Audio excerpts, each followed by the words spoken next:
Well, hello, my friends, and welcome to another episode of Ending Physician Overwhelm. I'm so pleased you're here. Today, we're going to be talking about conflict between needs and wants. And the idea for this topic today came from the book, The Gap versus the Gain, which was written by Dan Sullivan and Dr. Benjamin Hardy. Really interesting story. Dan Sullivan is a very well-known business coach and entrepreneurial coach. Didn't write a word of the book. It's written by Dr. Benjamin Hardy, who is a psychologist, PhD. Really interesting collaborations that I don't quite understand, but here we are. The reason why I want to talk about this is that our struggle between needs and wants really needs to be well understood in terms of what our trained, experienced brains think is important. So many of the physicians that I talk with struggle with some of our common tasks, dealing with our inbox, which is full of messages and results that need to be dealt with, dealing with our notes that have to be completed every time we see a patient, right? These standard things that are often just a really unpleasant piece of work for us because they don't feel like they're part of the care that we provide people. And we could have arguments about whether or not that's true, but today I really want to focus on what comes up when we try to do work that decreases the amount of time we're spending on those tasks and where we come into conflict with, actually getting some results done there. And I want to point out that our brains in particular are very highly tuned towards external drivers. When we went to medical school, when we had the idea to go to medical school, what did we need to do? We certainly needed a college degree, but we needed so much more than that, right? We needed to have excellent grades. We needed to have scores on MCATs. We needed to have letters of recommendation. We often needed to do volunteer work. If you've ever sat on a residency selection committee, you know too that the medical students coming in who are applying for residencies seem to have ever blossoming accomplishments that you just can't even comprehend. Like they've started some small business in Guatemala, taking care of refugee goats. Just all kinds of crazy, amazing things. We needed to participate in that system in order to get into medical school, in order to get into residency. And then, of course, we're very highly attuned to the medical needs. Like, what are the actual needs that our patients have to have compared to what they want? This context is really important to understand when we are working on something that primarily benefits us, although there's absolute ripple effects, which we can talk about, such as spending less time writing notes. Because we are so used to playing in this system where external drivers dictated that certain needs be met, right? Again, the list of things that you needed to do to get into medical school, the list of things that you needed to do to get into residency, the tasks that you had to complete during residency, all of our training really leads us to be very focused on what are the requirements, what are the lists, what are the tasks that I have to do.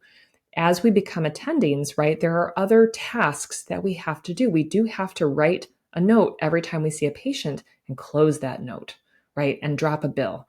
We do need to answer the messages that are sent to us. There are things that we need to do, and we are really good at making sure the things that need to get done get done.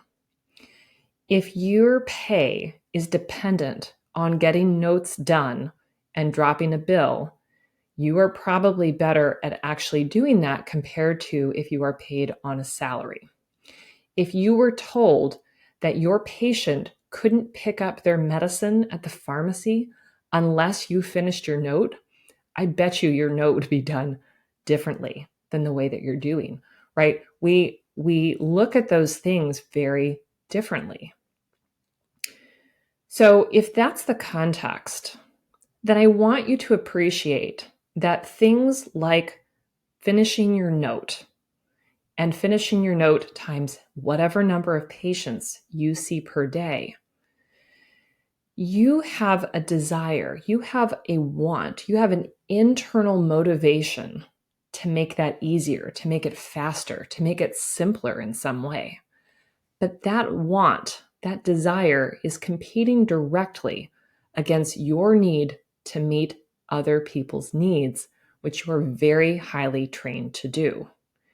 From the perspective of your brain at its most simple level, you're meeting all the marks. You are getting your notes done. You are surviving. You are maintaining your job. You are taking care of other humans, right? And of course, the tasks, the way that you prioritize the tasks probably depends on which has the most direct impact on your patients, right? Because again, we're highly attuned to the needs of others, and we are conditioned to meet those needs above our own needs, right? Taking care of our own bodies, and certainly above our wants, our desire for more time for rest or sleep, or to be doing anything except spending a lot of time closing notes. Our brain does not think that the goal of closing notes more quickly outweighs what's going on right now. From your brain's perspective, you are meeting the needs, and you are not used to listening to your wants in place of your needs. You are used to prioritizing needs, and probably not your own, which we've talked about.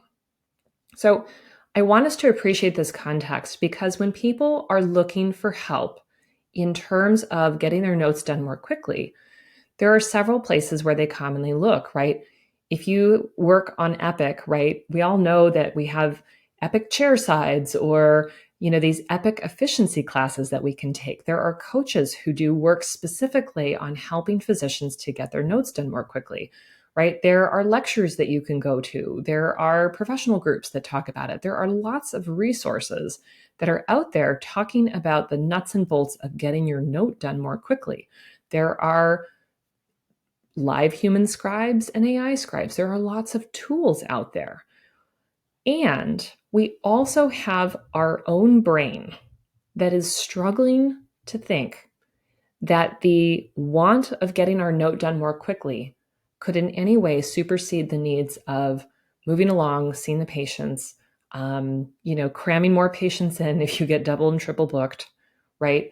We prioritize those things. And I'm not saying that that's wrong, but again, we need to look at the context as we are trying to do this work, because in order to get your notes done more quickly, or in order to do something that's really important to yourself, you're going to need to change the way that you perceive the needs versus wants, because the needs that will be in front of you, the needs that will be available to you as a high achieving, highly qualified, empathetic physician, the needs are always going to be there.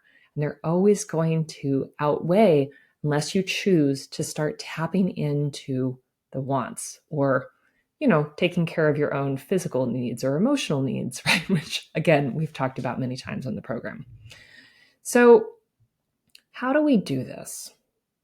What are the actual steps? So I want to propose 3 steps that you can start to do in order to make some progress in down regulating what you believe are the most important needs and dipping into those things that we want. And again, for the context of today, we're thinking about the want of trying to get notes done more quickly or getting through our inbox more quickly, right? Trying to free up some time. If you want to expand, if you've already done some great work on this area, think about other things that you want for yourself. I know many physicians who would love to go into business for themselves. They would love to open a practice. They would love to have the autonomy of taking care of patients in the way that they want. And yet the struggle of, Yes, and that's gonna mean that I leave, this chunk of patients that I see as an employed physician over here. It's going to require that we dive into our desire and we put our desire to serve people differently over the needs of the people that we currently serve. It's hard work. It sounds so simple, right? But this really dips deep into some of those emotional morasses, if you will, of thinking, oh, I'm hurting people. I'm hurting people by leaving them, as opposed to thinking of how might I serve a different group of people in a different way, in a way that works for me over here, right? That is still a want compared to, quote unquote, the need to stay put and keep doing what you're doing. So if we think about this in the context of getting our notes done more quickly, step one is really connecting the value to your goal. So if the goal is the simple, I want to get my notes done before the end of the clinic day. I want to leave clinic or leave the hospital with all of my notes complete. First, we need to ask ourselves, why do you want that? I'm not being facetious here. Why do you want that? And I want you to think about all of the potential reasons why you want your notes to be done. And keep writing. Challenge yourself to write out 20 reasons. This will, again, seem very easy to do, but it's going to require that you really, really understand the why. So let's just come up with a short list of things that you might say are, part of the value of getting your notes done before the end of the day. So you may say that I'm tired of having this backlog that just feels like this huge weight on my shoulder. You might say, I'm tired of having all these mental tabs open because by the end of the day, I'm carrying around all of the patients I've seen and all the little details that did not yet get written down that part of me feels has to be written down. Again, we're not going to dive into the how much needs to be in your note. Let's just keep it simple here, right? But you have all these mental tabs open that you're carrying around with you. We could say, it's important to me to get the information down accurately. And you are going to be actually more accurate in the moment if you get that note done when you see that patient, right? Because they are fresh in your brain. You could say, it's important to me to get that note done because then the bill goes out on time, right? Especially if you're paid on productivity, it matters. If you're paid on salary, it probably doesn't matter to you because you don't see the directness of that. Although sometimes, right, we get held up and we say our pay is going to be held until we get that backlog down. So depends on whether or not that's a motivator for you. You might say, I want to go home and be present with the people who are at home waiting for me. Or I've got something to do in the evening that's important to me, and I want to mentally be there for it. I want to be present for it. You might say, I'm tired of being up until 3 a.m. every night, finishing my notes and then getting a few hours of sleep and going back at it again. Connect all of the values. You might say, I'm tired of not exercising because I'm spending too much time doing this. All of those reasons, I want you to list them out and I want you to be really clear on what is the value of you meeting the goal. And again, we are really diving into this goal that we want, even though we acknowledge that, probably nothing needs to change in terms of your brain. Your brain knows that you're alive. Your brain doesn't really care if you're miserable, if you're exhausted, if you're overwhelmed. At its most simple level, it just wants survival. And if you are a physician, I'm just going to throw it out there that you probably have a safe place to live. You probably have easy access to food, right? You probably are dwelling in relative financial security enough that you're not worrying about your next paycheck and being able to afford rent. Like, yes, we've all got our own situations, but you're probably not struggling at that very basic level with survival. You're well above that, and your brain knows that, and it doesn't care if you're miserable because you've got this chronic backlog of open notes. Let's acknowledge that. And let's go really deep on why do I want to make a change? And let's connect that to the goal. Okay. So next, what are the deep beliefs that you have about what is needed when it comes to your charts and let's just say your flow with patients? It's also really important that we understand what is getting in the way when we are trying to make progress on something that we want. A lot can go in here. What is the belief that you have about your notes as they are now, about what is necessary in a note, about what is okay or not okay in terms of charting in the room or keeping people waiting or anything connected with the flow? Again, let's write it out.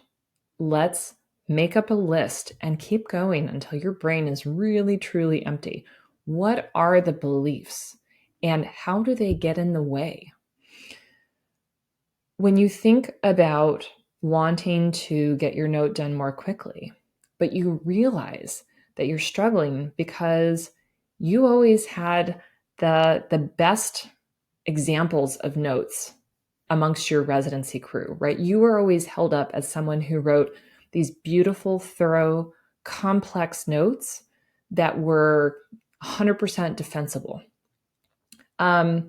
Recently, a client shared that her notes are still always given as examples to JACO when JACO comes around and is doing an evaluation of the quality of care. Her notes are always held up in front of them and in front of others as the example of what is being done. And that cements in her brain that her notes have to be that level of quality all day, all the time.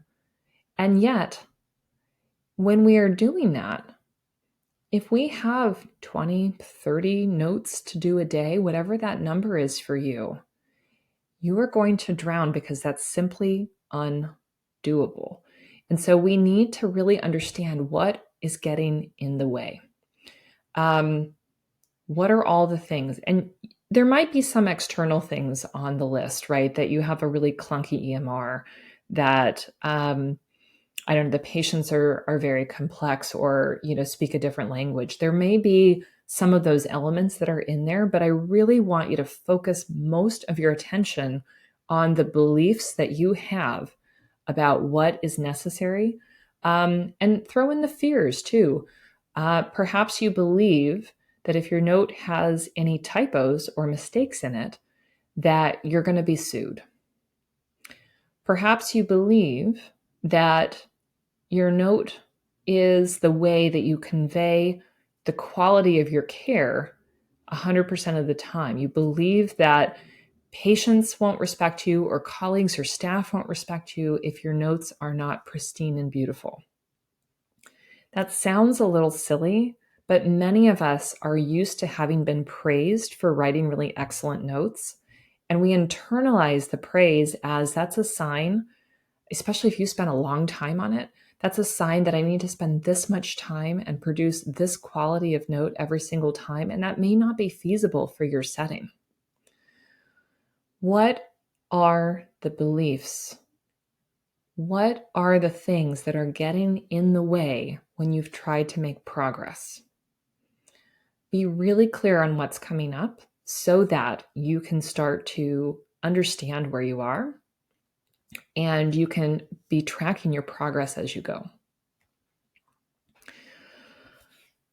The third thing I want you to do is to look at these two lists, to recognize that you are someone who is very tuned into the needs of the setting that you work in, right? Whether that's hospital or clinic or some other setting, the needs of the patients or the clients that you serve, the needs of the staff and colleagues, and understanding how great a job you've been doing in attuning to those needs, probably ignoring your own needs, and contrasting that with what you are wanting. Looking at these two things together and really understanding why you're here will help you to be able to start to make baby steps towards what it is that you want. I would love for there to be just a switch we can flip, and all of a sudden you are suddenly closing all your notes and it's magic and it never goes back the other way. And I've absolutely seen some people who something clicks in their brain, they make a decision, and from that decision, they're able to just start doing it. Now, most of those people will have some backsliding that happens at some point, right? Because at some point, something falls out of alignment. That's okay. Nothing has gone wrong. I know people who are excellent charting coaches, and they run into the same dilemma. Things happen, and the gravitational pull of what you have known before will come roaring back. That's okay. Nothing has gone wrong. We just need to reset in our values, right? Reset in the things that we want. So don't take that as a sign of failure. Take that as a sign of, hey, I have a normal human brain. But reconciling this list and looking to see, what are the values? What are the things that I really want? Why do I want them? Why are those things important to me? And comparing that with, where are all these things that are getting in the way? If I can understand those two things and hold both of them in my brain, then I can decide on at least one small step that I'm going to take in order to make some progress towards what I want. I don't have to think that I'm magically going to do it all, but I want to make one small step at least towards the goal and then celebrate when I get there. So a really good question to ask ourselves there is, I will know that I'm being successful when, and then fill in the blank. I will know I'm being successful when I make the decision that I'm going to take 2 minutes and finish the note before I move on to the next person.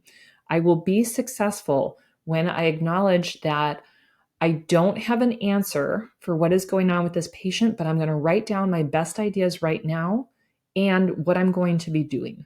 So the undifferentiated abdominal pain, right, that comes in. As an outpatient clinic, I don't know the answer most of the time, right? But what I'm going to write down is, these are the symptoms. This is the differential. These are the next steps, right? We're going to order some labs. We're going to do some imaging, whatever those things are.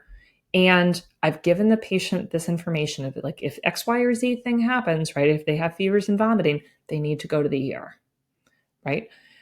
I don't have to know what that abdominal pain is, and I don't have to write an elaborate essay, right? I've got some key things that I need to write down, and that's where we've left the visit anyway. I'm going to write those things down. I'm going to close that note, close that mental tab, and move on. I will know I'm being successful when I realize that my current plan is good enough. I've documented it. I'm done. I'm moving on. Allowing ourselves to make progress on a step, to understand when we've made that progress and how often we've made that progress, is how we actually implement change most of the time. Again, there's a few people out there who will have that magic switch flip in their brain and magically things are all falling into place. But for most of us, it is going to be small, steady progress and acknowledging where we are. The whole premise of the book, The Gap versus the Gain, is really to be noticing the progress that you've made, to feel confident and to celebrate that progress, right? To really feel like, yes, I've been able to, move forward on my goal, rather than to notice that you're very far away from, from whatever the ideal is, right? That's the gap part of knowing, where am I and where is the ideal, and only seeing where you're not meeting the mark. You can read the whole book and get more out of it, certainly. But I really want to connect us to noticing that there is a difference between what we want, right? Which is to spend less time on our notes and, these administrative tasks that we have to do, and to realize what's getting in the way of making progress, right? Those needs that we're responding to, and to recognize that we are very used to responding to external drivers, right? Needs. and not so good at responding to internal drivers, which is the things that we want for ourselves. I want more time with my family. I want to leave at the end of the day knowing that I've closed everything, right? That my mental tabs are closed, that I'm ready for tomorrow, that I've got, a relatively blank slate, that I've completed today's work today, that I did it good enough. I can always go back and amend something if some brilliant flash comes to me. But most of the time, we aren't going to have those brilliant flashes, and we're not going to be helping anyone or anything by writing these elaborate notes after reviewing for hours on up to date. Don't do that. That's not what we do most of the time, right? Most of us are not needing to do that. Let's recognize what we want, be very clear about what it is that we want, and to sit in the value of that. What does it gain us to meet this goal? To understand what's been getting in the way. What do I believe? Can I question that belief? Is it really necessary? Is it really necessary that my notes are the gold standard? And to think that I've only been successful when I have written these very elaborate notes that take me just too long, too long. It's not necessary. And working on making small steps towards progress. Now, just imagine what you can accomplish when you understand what it is that you want, what it is that you're going for, what's getting in the way, and you start to make progress on it. You start to do the work. You will get your notes done faster. You will start asking yourself that question, what is it that I want here, in more places? You will start asking yourself, what's getting in the way? Where am I getting stuck? What am I believing is true here? This is such good work to do. My friends, that's what I'm leaving you with for today. Thank you as always for listening. And thank you too for the people who reached out. I realized that I was having some kind of an issue with my mic. I think I had switched over my computer, and I thought that the mic in the computer was working well enough, but it sounds like it was not. The volume was too low. So I'm hoping that this is better and working well. And thank you to those of you who reached out.